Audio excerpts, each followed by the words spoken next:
Hi guys, তোমরা কিন্তু অনেকেই আমাকে জিজ্ঞেস করছিলে যে পুরীতে আসলে কোথায় ভালো খাবার পাওয়া যাবে। তো তাই জন্য আমি নিয়ে চলে এসেছি এই ভিডিওটা। এটা হচ্ছে 13 পার্বণ বাঙালি রেস্টুরেন্ট। এটা হচ্ছে স্বর্গদ্বারের থেকে একদম কাছেই, স্বর্গদ্বার থেকে সোজা একটু হেঁটে গেলেই তোমরা পেয়ে যাবে এই 13 পার্বণ বাঙালি রেস্টুরেন্টটা। এখানে কিন্তু কোনো জায়গাতেই আমার কোনো খাবার পছন্দ হচ্ছিল না, মানে কোনো জায়গায় বাঙালি খাবার কোনো থালি কিছুই ভালো লাগছে না।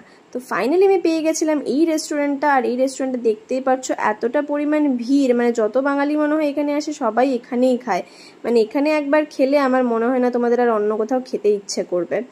তো এটা হচ্ছে বেস্ট হোটেল আমার মতে পুরীতে খাওয়ার জন্য, আর খুবই রিজনেবল প্রাইস, খুবই ভালো। এখানে অনেক ধরনের ভেজ নন ভেজ রেস্টুরেন্টে যা যা পাওয়া যায় সব এখানে তোমরা পেয়ে যাবে।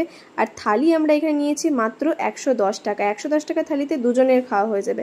দেখিয়ে দিই থালিটা। এখানে দেখো পেয়েছি ভাত, ডাল, 2 রকমের তরকারি আর চাটনি, পাঁপড়। এখানে দেখো এটা কিন্তু একটাকেই আমরা দুভাগে ভাগ করেছি। দেখো এতটা খাবার হচ্ছে, এক প্লেটে তোমরা দুজন খেতে পারবে। তো আমি কিন্তু তোমাদেরকে এই রেস্টুরেন্টটাই রেকমেন্ড করব। তো ভিডিওটা কেমন লাগলো অবশ্যই কমেন্ট করে জানিও। দেখা হচ্ছে, টাটা।